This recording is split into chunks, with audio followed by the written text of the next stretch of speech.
Dr. Vieira da Cunha, agradeço a sua presença no PDR-TV e a disponibilidade que demonstrou em dar-nos esta entrevista. Antes de mais, gostaria de lhe perguntar, depois destes 4 meses de trabalho árduo como secretário-geral na organização e implementação do partido, qual é o perfil sociológico das pessoas que se têm aproximado do partido, que se têm afiliado no partido? O que é que nos pode falar?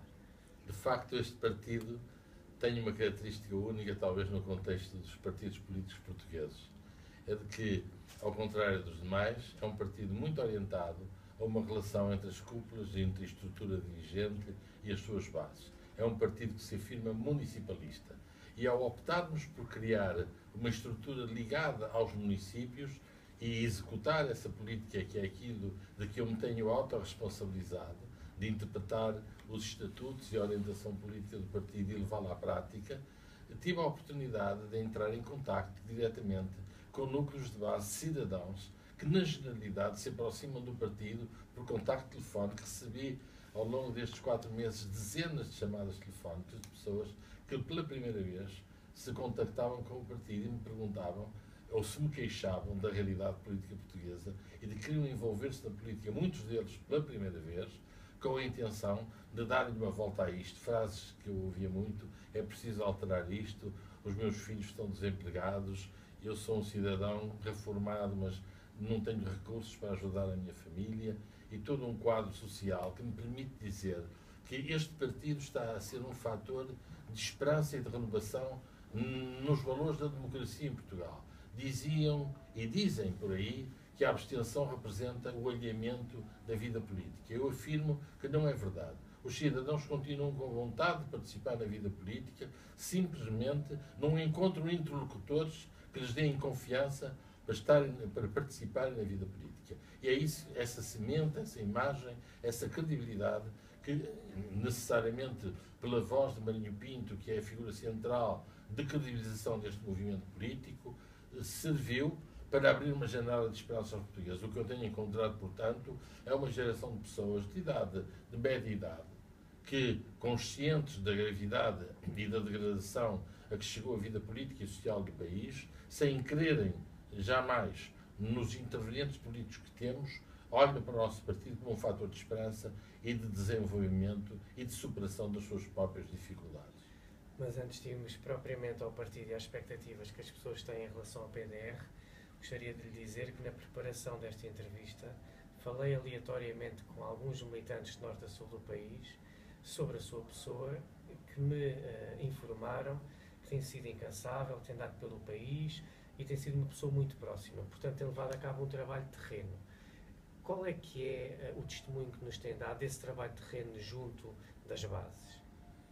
O testemunho é o de uma pessoa que, quando atende uma chamada telefónica, trata de dialogar com a pessoa que o interpela e de se abrir completamente às suas questões e de, desde logo, lhe criar a confiança de que foi bom ter-me chamado e ter-nos chamado.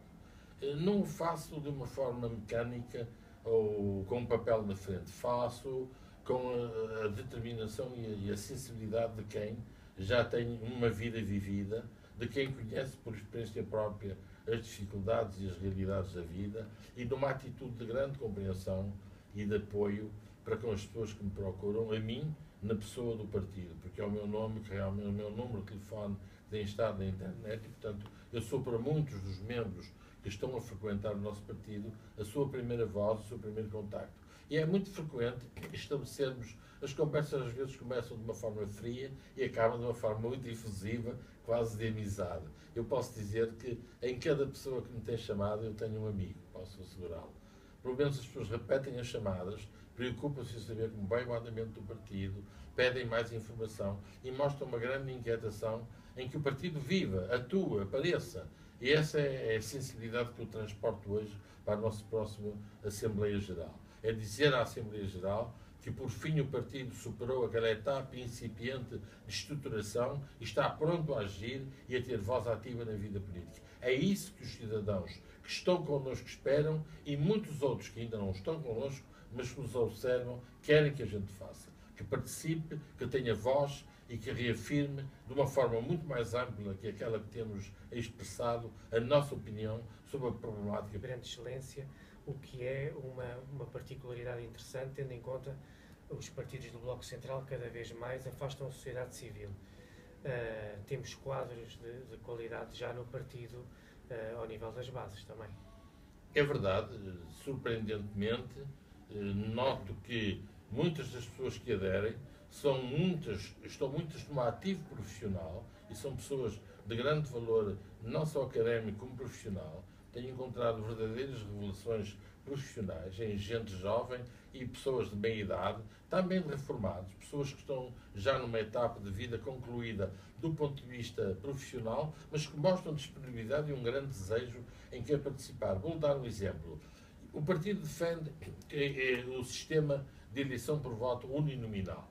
É um princípio que o Dr. Marinho Pinto e nós todos que queremos realmente fazer a democracia direta tão próximo de cidadãos quanto possível defendemos. Pois há um senhor graduado em Economia que se reformou e está a trabalhar com um jovem em Espinho, que estão a trabalhar a tempo completo no Café do Jovem durante o dia, 4, 5 horas por dia, a adaptarem o livro de Oliveira e Costa, que propõe a reorganização do partido em ciclos nominais, a adaptá-lo à nova realidade, quer da fusão das freguesias, quer do último censo de 2011, e estão a preparar um mapa de Portugal para o PDR que represente 115 círculos uninominais baseados nessa realidade. Quer dizer, pode ser que o PDR, se a sua estrutura diretiva o entender, possa apresentar-se ao eleitorado dizendo: nós temos e estamos preparados para eleger os nossos deputados em ciclos uninominais. Temos o país dividido. Falta que os grandes partidos do sistema tenham a coragem de adotar esse sistema político. É uma das surpresas e uma das propostas que eu tenho disponíveis dentro de um mês para pôr à disposição do partido, com base na militância determinada de um técnico que agarrou o mapa de Portugal, agarrou os censos, agarrou estatísticas e está para nós a fazer um trabalho fantástico. Mas isto não se esgota aqui. Se percorremos com alguma atenção os 1.000 e quase 600 aderentes que em 100 dias aderiram ao partido, encontram pessoas com excelentes currículos que nós, como partido, teremos de saber enquadrar, mobilizar e transformar como integrantes num gabinete de estudos nacional, não centralizado, mas deslocalizado no território, para que desde cada região e de acordo com as suas especificidades, as pessoas possam dar o seu contributo à definição das nossas políticas e à interação entre quem governa e quem é governado. Numa época de tão pouca esperança, em que os portugueses atravessaram anos de grandes sacrifícios, o que é que o PDR pode oferecer ao país? Qual é que é a alternativa que o PDR oferece no sentido de alternativa ao Bloco Central, PS e PSD? A grande questão em Portugal prende-se à volta de uma questão central, que é o desenvolvimento económico. E o Bloco Central, quer o PS, quer o PSD, não têm soluções para o desenvolvimento económico. Falam dele, mas falam como a espuma. Se lhes repergunta como fazer, não têm resposta. Recorrem a soluções experimentadas e inviáveis. Inviáveis porque estão desajustadas da realidade socioeconómica que o país hoje tem. E, consequentemente, portanto, o PDR não pode integrar-se em qualquer coligação partidária ou assumir-se como governo para repetir o mesmo discurso ou para mistificar algumas soluções que são verdadeiramente ocas de conteúdo programático ou político. Neste sentido, a minha questão é: não vamos continuar a manipular números e estatísticas para nos darmos por felizes que crescemos de 1 para 1,2%. O país precisa de crescer com outros níveis e, logicamente, tem de reformular completamente a sua estrutura económica. Este é um país que não está vocacionado para ser um grande produtor de grande volume. É um país que está vocacionado para ter qualidade e especialização e, acima de tudo, para ganhar valor competitivo pela sua posição estratégica no contexto europeu e no contexto internacional. Eu condeno e critico fortemente todos aqueles que em Portugal têm tido o discurso miserabilista de justificar a nossa pobreza porque somos um país periférico, e digo que Portugal é um país que está no centro do Atlântico, que tem relações potencialmente privilegiadas com todos os continentes. Somos um povo bem recebido em qualquer parte do mundo. Eu tenho experiência disso. Vivi 15 anos como imigrante na América Latina e percorri mais de 30 países e sempre fui uma pessoa respeitada pelas ideias e pelo país que representei, e muitas vezes representei porque fiz promoção da exportação de produtos portugueses. Nunca ninguém me pôs em causa a credibilidade do país que eu representava. E, portanto, o que aqui tem de haver é uma questão essencial, que é a reformulação da qualidade do tecido empresarial. Nós temos muitos patrões e muito poucos empresários ainda. E é essa transformação que temos de operar. Poder-me dizer que o Estado não tem que se meter na economia privada. Tem que se meter. Porque quando uma empresa deixa na falência 300 trabalhadores desempregados, é o Estado e todos nós que lhe temos de pagar o subsídio de desemprego. As empresas têm uma responsabilidade social e quem for capaz de ter uma empresa com responsabilidade social tem direito a bonificações fiscais. Quem não for capaz paga duro para ser empresário ou para ser patrão. E esta requalificação, não dos trabalhadores que são competentes, mas dos empresários que têm de evoluir de patrões para empresários e aprenderem a viver numa economia global com regras completamente diferentes daquelas em que nasceram, é essa a chave da solução que o PDR tem de trazer à economia e à cabeça das organizações empresariais em Portugal. E isto é possível. Há exemplos de empresas bem geridas em Portugal, onde os trabalhadores ganham bem, não é necessário fazer greve, há diálogo dentro da empresa e há competitividade no contexto internacional. Beija-se a Alta Europa, beija-se a Continental, beija-se a Bosch e todas as empresas têm qualidade de gestão à sua frente. Aí os trabalhadores já não têm problemas de qualificação. É mentira que os trabalhadores portugueses não têm capacidade de trabalho ou que precisam de mais formação. A formação é um negócio da corrupção em Portugal. Nós temos de rechaçar isso. Quem precisa de formação são os setores empresariais que têm de aprender a viver com responsabilidade social. E ficam por aqui por agora. A carga fiscal que é imposta à classe média é justa e deve ser continuada. Como é que se pode financiar o Estado Social? Esta carga fiscal é o resultado dos desequilíbrios da despesa pública. O Estado não encontra outras fórmulas, estes governos não têm encontrado outras fórmulas para resolverem o problema do déficit que não seja ir em cima de quem paga impostos e carregar com mais impostos. Não é só nas famílias, é nas empresas, é nos reformados, é no aumento das multas. Tudo é quase um confisco fiscal de que estamos a ser vítimas dos cidadãos. Tudo isto resulta de que não há políticas económicas de crescimento que aliviem e que gerem suficiente riqueza pela via do crescimento económico para que o cidadão não tenha de pagar um aparelho de Estado que sempre teremos que ter. Pode-se dizer que o aparelho de Estado está insuflado, que há gente a mais, ou que há ineficiências administrativas, mas essa não é a questão. A questão é sempre a mesma. Ou crescemos a um ritmo de 3, 4%, ou então não há forma de sustentar este Estado. E então, as vítimas são o pobre do trabalhador que paga e que tem os descontos controlados pelo próprio Estado, os funcionários públicos, que não têm forma de escapar. Há professores a viverem em circunstâncias quase de miséria porque lhes reduziram as condições de vida. A dignidade de ser professor hoje está posta em causa. Está posta em causa, para dar um exemplo. E, por outro lado, esta carga fiscal, do ponto de vista das empresas, também é discriminatória. Está outra vez em discussão a questão da TSU. O Estado, quando reduz, não pensa, não é diferenciador. Castiga todos por igual ou beneficia todos por igual. E nem todos são tão iguais como todos. Eu não admito que uma baixa do IRC privilegie um grande grupo económico e privilegie um pequeno empresário de uma PME. Os PMEs têm de ser mais protegidos que os grandes grupos económicos, doia a quem doer. Porque o PME não tem um assistente financeiro que lhe manipula as contas no fim do ano. As grandes empresas, quando se veem apertadas, vão para a Holanda. E, portanto, têm formas escapatórias de minimizarem o efeito da carga fiscal. Nós temos de admitir que tem de haver diferenciação fiscal para quem não tem empresas de suficiente dimensão para aguentar uma carga fiscal superior, assim como quem tem rendimentos, como diz o Marinho Pinto, e nesse sentido estou de acordo com ele, tem de haver limites ou então carga fiscal especial para quem usufrui de vencimentos nomeadamente no setor público, absolutamente obscenos em relação à média nacional. Portanto, a carga fiscal tem de ser um instrumento de gestão também social. E para isso é preciso definir políticas diferenciadoras de quem é PME, de quem é uma empresa, com todos os instrumentos de defesa e de proteção fiscal.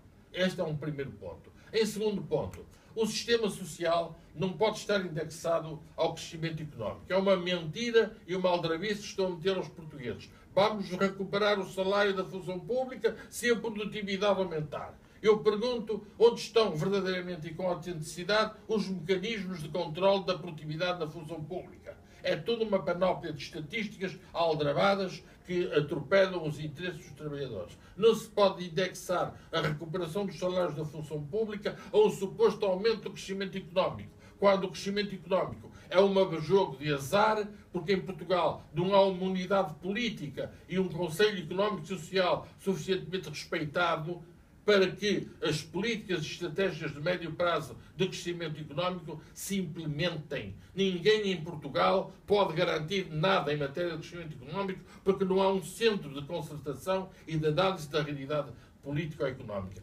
Veja o que se faça com o Conselho Económico e Social. Dá um parecer negativo em relação ao Orçamento Geral do Estado ou ao plano do crescimento desta economia. Há algum centro de reflexão que pense Portugal a 10 ou a 20 anos? O Sr. Presidente da República algum dia reuniu as forças sociais, económicas e universitárias para repensar Portugal a 10 anos? O PS vem com um plano a 10 anos porque não tem nada para oferecer no próximo ano. Agora andamos a contrair dívida há 30 anos e a fazer promessas a 10 anos. É este o programa do Partido Socialista? É esta a expectativa dos cidadãos? Já bem com 10 anos de sacrifício, tendo de esperar que o PS implemente novas políticas que são iguais às anteriores também há 10 anos? É este o futuro dos jovens deste país? É este o seu futuro? É isto que você espera? Nos próximos 10 anos de andar aqui esperando que as políticas macroeconómicas do PS resultem? Deixo-lhe a pergunta assim. Como é que olha, na linha do que está a dizer, para a manipulação retórica das entidades governamentais quando vendem a expectativa aos portugueses de que o país está melhor e que, ao ponto de termos a Ministra das Finanças há 2 meses a anunciar que o país tinha os cofres cheios? Sim, o país tem os cofres cheios de dívida. Todo o dinheiro que está no cofre foi o dinheiro pedido adiantadamente, como ela, aliás, noutro contexto confessou, para prever o risco de que em qualquer momento os juros internacionalmente subam e o país não tenha que voltar a pagar 4 ou 5% pelos empréstimos que, lamentavelmente e sistematicamente, continua a pôr na praça pública e no sistema financeiro internacional. Portanto, o que lhe digo é que o crescimento e a manipulação dos números é apenas um discurso político que não tem nenhum conteúdo e que quase que anestesia os cidadãos de que este ano subimos de 1,1 para 1,2 e há alguém que vem discordar. Não, afinal é 1,3, como se isso tivesse algum efeito, alguma representatividade num país que ainda tem um déficit de 4%, que tem um potencial de endividamento enorme. Nós precisamos de continuar a contrair dívida durante qualquer quantidade de anos que só servem para pagar juros e, portanto, há aqui um conformismo coletivo na classe política que nos obriga, a PDR, a dar o morro na mesa, a dizer que isto é toda uma hipocrisia, que são manipulações de números e que nos estão a ter de drogar para que nos convençamos que temos de ver como pobres e como mendigos, que é aquilo a que reduziram a sociedade portuguesa. De acordo com as estatísticas, um dos problemas de Portugal é a corrupção. O Dr. Marinho Pinto tem como bandeira a moralização da vida pública e o combate à corrupção. O secretário-geral do PDR, Dr. Vieira da Cunha, tem um pensamento que vai nesta linha e corrobora estas afirmações? Sim, em termos gerais corroboro. Realmente instalou-se na sociedade portuguesa, nomeadamente na articulação entre o poder público e as necessidades do setor privado, todo um fenómeno de favores para obter aquilo a que os cidadãos em condições normais têm direito em tempo útil, que geram a corrupção. E ela está instalada e é um fenómeno muito difícil de combater. Temos de assentar em vetores fundamentais. Em primeiro lugar, criar um grande sentido ético em quem dirige. E para criarmos um sentido ético na função pública e em quem dirige o país, a todos os níveis, temos de dar exemplo. Os líderes e os políticos que dirigem um ministério, uma repartição pública, têm de ser pessoas que deem exemplo de seriedade e de inimputabilidade. Mas assim não sei se não estará muito assim. Acho que sim. Ou será que eu estou a ver uma coisa que a Câmara não está a ver? Não, a Câmara vê mais do que tu. Vê mais claro. Não, e nós conseguimos falar mais claro, não te preocupes. Está a gravar. Não convém que depois deem uns Vamos lá ver. Isto é seguido agora? A seguir, se houver algum... A ideia é, portanto, fazer evoluir. Precisamos falar da sociologia do partido, desta experiência, e evoluir com esta raça humana o que é que a sociedade portuguesa... Não, isto não é entrevista. Desculpa, peço É vocês que podem estar a falar. Vocês têm que O falar que é mais que os alto. portugueses podem esperar de um partido com estas características? Quais são as áreas em que o país... Vamos se aparecer alguém, tu balizas logo o empregado e pedes uma garrafa de água. E explicas que estamos em entrevista, que é para não fazer ruído. Está bem? Pronto, então vamos lá começar. Quando eu puder? Tem que falar mais alto. Sim. A captação do microfone. Não, isto capta muito bem. Temos é que falar mais alto. Vamos começar? Dr. Vieira da Cunha, agradeço a sua presença no PDR TV e a disponibilidade que demonstrou em dar-nos esta entrevista. Antes de mais, gostaria de lhe perguntar, depois destes 4 meses de trabalho árduo como secretário-geral na organização e implementação do partido, qual é o perfil sociológico das pessoas que se têm aproximado do partido, que se têm afiliado no partido? O que é que nos pode falar? De facto, este partido tem uma característica única, talvez no contexto dos partidos políticos portugueses. É de que, ao contrário dos demais, é um partido muito orientado a uma relação entre as cúpulas, entre a estrutura dirigente e as suas bases. É um partido que se afirma municipalista.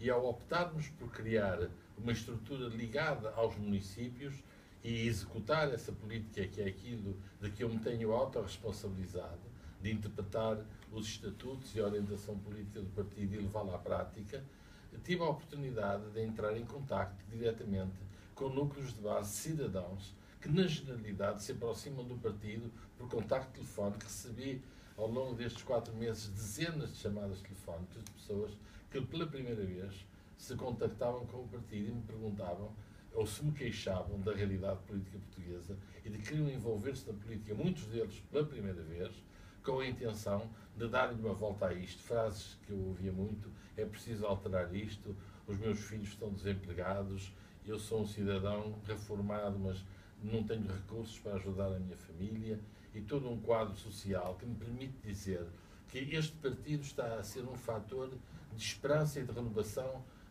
nos valores da democracia em Portugal. Diziam e dizem por aí que a abstenção representa o alheamento da vida política. Eu afirmo que não é verdade. Os cidadãos continuam com vontade de participar na vida política, simplesmente não encontram interlocutores que lhes deem confiança para participarem na vida política. E é isso, essa semente, essa imagem, essa credibilidade que, necessariamente, pela voz de Marinho Pinto, que é a figura central de credibilização deste movimento político, serviu para abrir uma janela de esperança aos portugueses. O que eu tenho encontrado, portanto, é uma geração de pessoas de média idade, que, conscientes da gravidade e da degradação a que chegou a vida política e social do país, sem crerem jamais nos intervenientes políticos que temos, olham para o nosso partido como um fator de esperança e de desenvolvimento e de superação das suas próprias dificuldades. Mas antes de irmos propriamente ao partido e às expectativas que as pessoas têm em relação ao PDR, gostaria de lhe dizer que na preparação desta entrevista falei aleatoriamente com alguns militantes de norte a sul do país sobre a sua pessoa, que me informaram que tem sido incansável, tem andado pelo país e tem sido uma pessoa muito próxima. Portanto, tem levado a cabo um trabalho de terreno. Qual é que é o testemunho que nos tem dado desse trabalho de terreno junto das bases?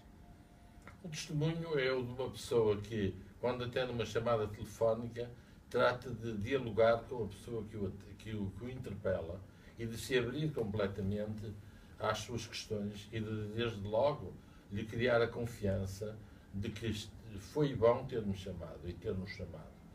Não o faço de uma forma mecânica ou com um papel na frente. Faço com a determinação e a sensibilidade de quem já tem uma vida vivida, de quem conhece por experiência própria as dificuldades e as realidades da vida e de uma atitude de grande compreensão e de apoio para com as pessoas que me procuram, a mim, na pessoa do partido, porque é o meu nome, que realmente é o meu número de telefone que tem estado na internet e, portanto, eu sou para muitos dos membros que estão a frequentar o nosso partido a sua primeira voz, o seu primeiro contacto. E é muito frequente estabelecermos, as conversas às vezes começam de uma forma fria e acabam de uma forma muito efusiva, quase de amizade. Eu posso dizer que em cada pessoa que me tem chamado eu tenho um amigo, posso assegurá-lo.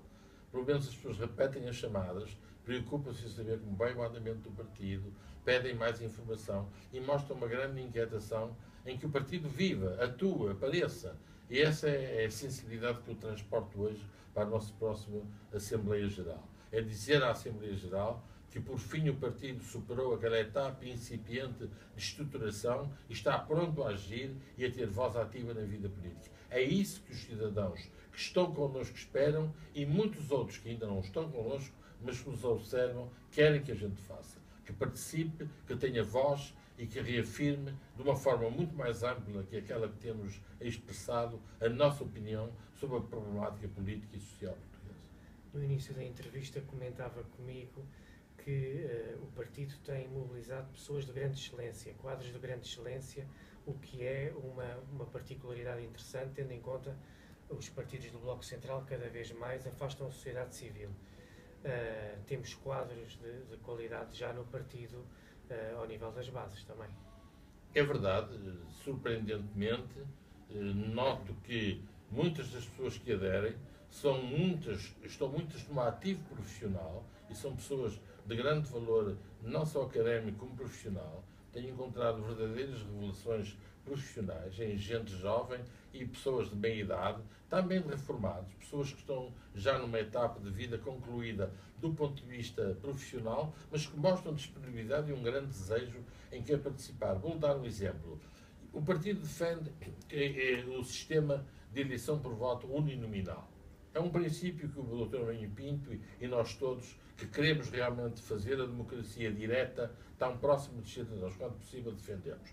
Pois há um senhor graduado em Economia que se reformou e está a trabalhar com outro jovem, com um jovem em Espinho, que estão a trabalhar a tempo completo no café do jovem durante o dia, 4, 5 horas por dia, a adaptarem o livro de Oliveira e Costa, que propõe a reorganização do partido em ciclos nominais, a adaptá-lo à nova realidade, quer da fusão das freguesias, quer do último censo de 2011, e estão a preparar um mapa de Portugal para o PDR que represente 115 círculos uninominais baseados nessa realidade. Quer dizer, pode ser que o PDR, se a sua estrutura diretiva o entender, possa apresentar-se ao eleitorado dizendo: nós temos e estamos preparados para eleger os nossos deputados em ciclos uninominais. Temos o país dividido. Falta que os grandes partidos do sistema tenham a coragem de adotar esse sistema político. É uma das surpresas e uma das propostas que eu tenho disponíveis dentro de um mês para pôr à disposição do partido, com base na militância determinada de um técnico que agarrou o mapa de Portugal, agarrou os censos, agarrou estatísticas e está para nós a fazer um trabalho fantástico. Mas isto não se esgota aqui.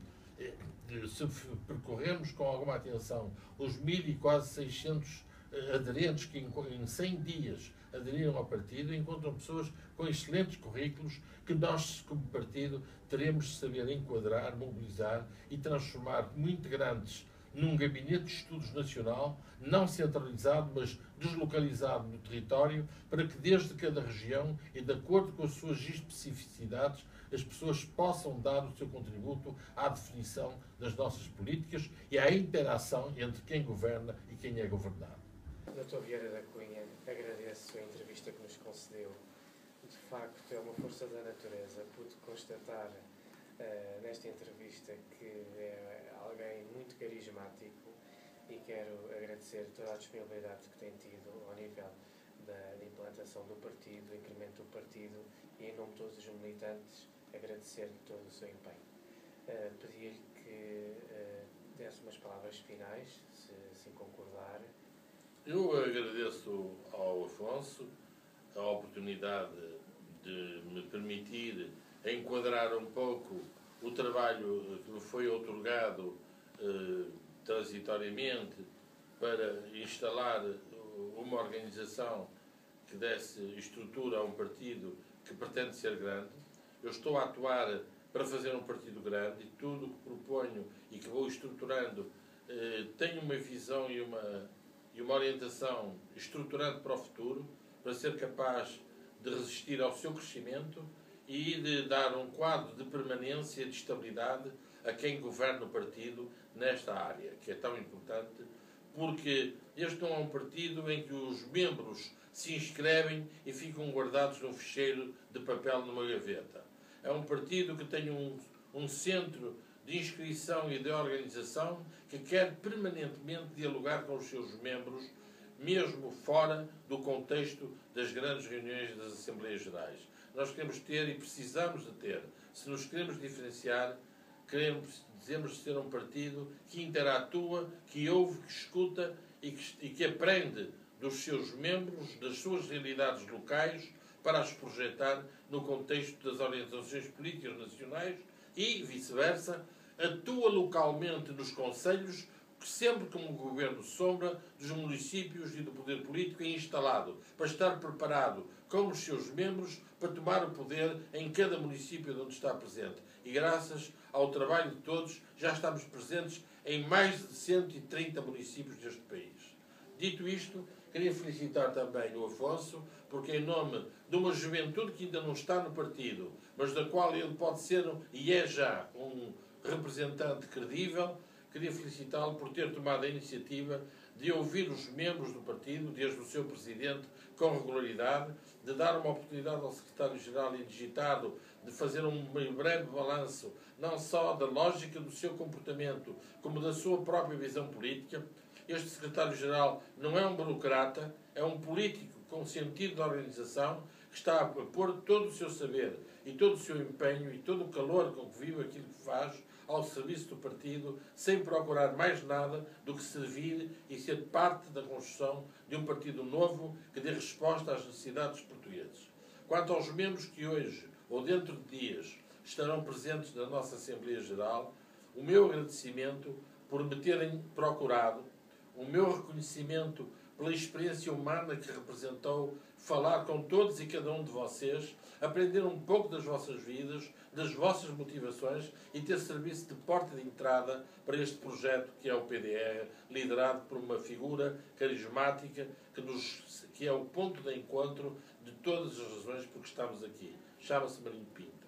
Com ele, convosco e com aqueles que vierem a integrar todos os órgãos do partido, principalmente nos núcleos concelhios, se formos honestos, com sentido ético e estivermos aqui com vontade de estruturar um país novo e de mudar Portugal, como eu proclamei aqui em Oeiras, nós faremos um grande serviço a Portugal e os vossos filhos e netos terão um futuro melhor. Muito obrigado a todos.